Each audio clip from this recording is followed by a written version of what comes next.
Appcast, que no te lo cuenten. Escúchalo. Bienvenidos a Ciencia y Saber.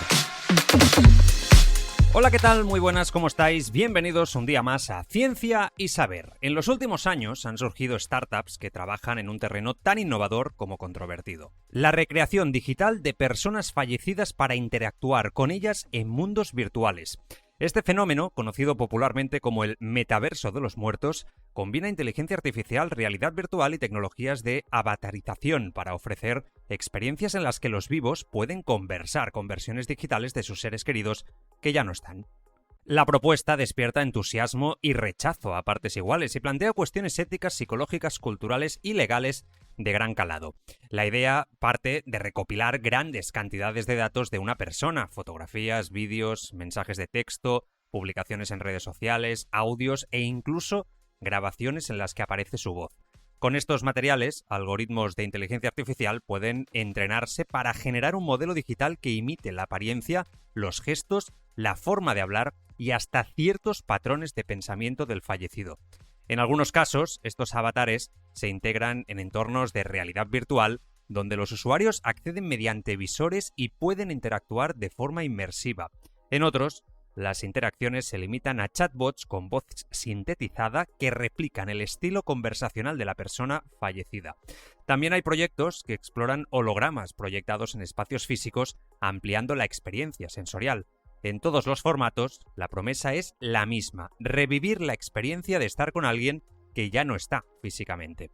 Aunque estas recreaciones no son perfectas, los avances en inteligencia artificial generativa permiten diálogos cada vez más naturales y respuestas que imitan con gran precisión el estilo personal del fallecido.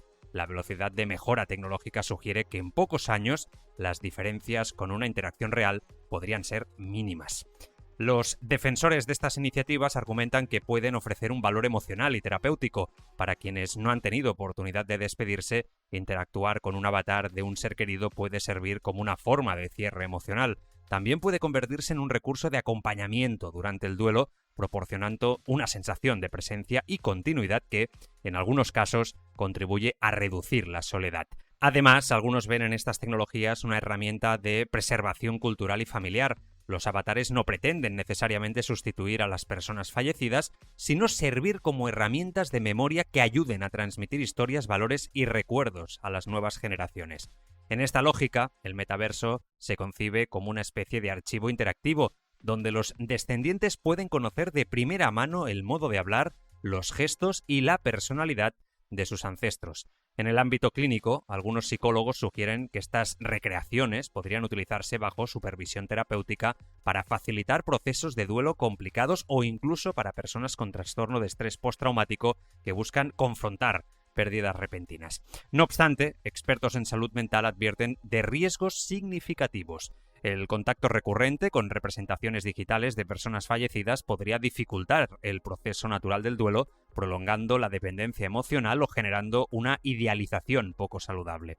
En estos casos extremos, se teme que las personas acaben confundiendo la simulación con la realidad, lo que derivaría en problemas de desconexión social o incluso en adicciones digitales. El riesgo es mayor en personas emocionalmente vulnerables, como quienes atraviesan pérdidas recientes o quienes padecen ansiedad y depresión. En tales contextos, la experiencia puede transformarse en una forma de refugio que impida la aceptación de la muerte y prolongue el sufrimiento. Otra cuestión delicada es la del consentimiento. ¿Querría la persona haber sido, entre comillas, revivida de este modo? El uso de datos personales tras la muerte abre un terreno complejo en materia de derechos digitales y de respeto a la voluntad individual. La recopilación masiva de información por parte de plataformas tecnológicas sin un control claro agrava estas dudas.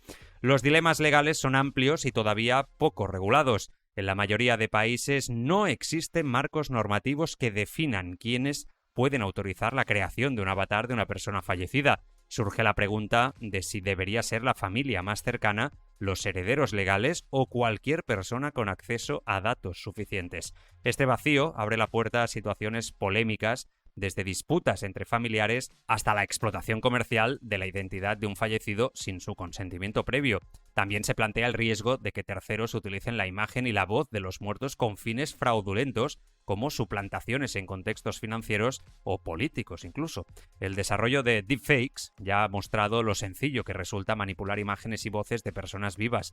Con los fallecidos, la ausencia de consentimiento hace la situación aún más vulnerable. En el plano ético, algunos filósofos señalan que estas prácticas cuestionan nuestra relación con la muerte y la memoria. ¿Hasta qué punto es legítimo comercializar con la identidad de alguien que no puede dar su aprobación? ¿Se trata de una forma de homenaje, de perpetuación de la memoria o de una explotación tecnológica del duelo humano? Estas preguntas no tienen respuestas únicas, pero reflejan la magnitud del debate social que rodea el fenómeno. A pesar de las críticas, varias startups han atraído inversiones significativas en distintas partes del mundo. En Estados Unidos, en Corea del Sur y China se han desarrollado proyectos piloto que han generado gran atención mediática. En Corea, un documental mostró a una madre interactuando en realidad virtual con una recreación de su hija fallecida, lo que provocó un intenso debate público sobre los límites de la tecnología y el impacto emocional que puede tener. El interés de los inversores se explica en gran parte porque el mercado potencial es enorme. La muerte es una experiencia universal y muchas personas estarían dispuestas a pagar por sentir de nuevo la cercanía de un ser querido. El sector funerario, la industria del recuerdo y la salud mental son ámbitos en los que estas aplicaciones podrían encontrar clientes. Sin embargo, su sostenibilidad dependerá de la aceptación social y de la capacidad de las empresas para gestionar los riesgos señalados. Algunos expertos comparan el metaverso de los muertos con la irrupción de las redes sociales, al principio vistas como curiosidades, luego adoptadas masivamente y hoy convertidas en parte integral de la vida. La diferencia es que, en este caso, se juega con un aspecto mucho más delicado, el duelo y la memoria. De cara al futuro, es previsible que estas tecnologías se perfeccionen, ofreciendo avatares cada vez más realistas, capaces de interactuar de manera compleja. La incorporación de modelos de lenguaje avanzados y de motores gráficos hiperrealistas hará que la experiencia sea más convincente, difuminando las fronteras entre lo digital y lo real. Esto hace aún más urgente la creación de marcos regulatorios claros que definan derechos y límites. Algunos expertos proponen reconocer un derecho a la dignidad digital post-mortem que proteja la identidad y los datos de las personas tras su fallecimiento. Esta figura legal sería equivalente al derecho a la intimidad o a la protección de datos, pero aplicada al escenario posterior a la vida. Además, se discute la necesidad de establecer códigos éticos para empresas del sector que fijen principios sobre consentimiento, transparencia y límites de uso. Sin estas salvaguardas, el riesgo de que el metaverso de los muertos se convierta en un terreno de explotación emocional y económica es bastante elevado y bastante realista. Las asociaciones de consumidores y colectivos de derechos digitales ya reclaman directrices estrictas que impidan abusos, especialmente en Estados Unidos. Mañana más, Ciencia y Saber. Ciencia y Saber, una producción de Outcast.